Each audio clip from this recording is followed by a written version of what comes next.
চীন কি সত্যিই ইরানকে এমন এক উপহার দিয়েছে যা গোটা পশ্চিমা বিশ্বকে কাঁপিয়ে দিয়েছে? বিশ্ব রাজনীতিতে আবারও শুরু হয়েছে জল্পনা, উত্তেজনা আর ভয়।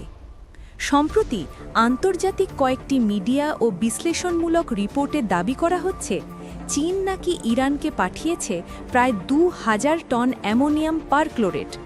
এই রাসায়নিকটি সাধারণ নয়, এটাই ব্যালিস্টিক মিসাইলের জ্বালানি তৈরির সবচেয়ে গুরুত্বপূর্ণ উপাদান।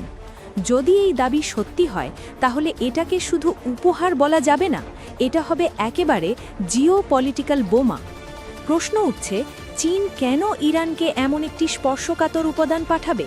বিশেষজ্ঞদের মতে ইরান বর্তমানে পশ্চিমা নিষেধাজ্ঞার মধ্যে থেকেও নিজের ক্ষেপণাস্ত্র কর্মসূচিকে আরও শক্তিশালী করতে চাইছে।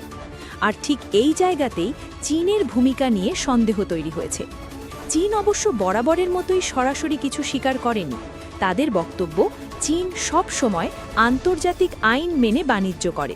কিন্তু পশ্চিমা দেশগুলোর দাবি, এই রাসায়নিক সাধারণ শিল্পপণ্য হলেও এর সামরিক ব্যবহার ভয়ঙ্কর, বিশেষ করে যখন মধ্যপ্রাচ্যে ইরান ইসরায়েল উত্তেজনা, গাজা যুদ্ধ আর যুক্তরাষ্ট্রের কড়া নজর সব একসাথে চলছে। এই পরিস্থিতিতে চীন ইরান ঘনিষ্ঠতা ওয়াশিংটনের জন্য স্পষ্ট বার্তা দিচ্ছে। চীন এখন আর শুধু ব্যবসায় সীমাবদ্ধ নেই, সে ধীরে ধীরে বিশ্ব রাজনীতির শক্তির ভারসাম্য বদলাতে চাইছে। মনে রাখতে হবে, চীন ও ইরানের মধ্যে ইতিমধ্যেই রয়েছে ২৫ বছরের কৌশলগত চুক্তি। তেল, শক্তি, অবকাঠামো আর সামরিক সহযোগিতা সব কিছুই এর আওতায়। তাহলে কি এই ইনক্রেডিবল গিফট আসলে পশ্চাৎদের জন্য এক ওপেন চ্যালেঞ্জ, নাকি এটা শুধু মিডিয়ার বাড়াবাড়ি? সত্য যাই হোক না কেন, একটা বিষয় পরিষ্কার, চীন, রাশিয়া ও ইরানের অক্ষ ধীরে ধীরে এমন এক শক্তি হয়ে উঠছে যা একদিন পুরো বিশ্ব রাজনীতির দিক বদলে দিতে পারে।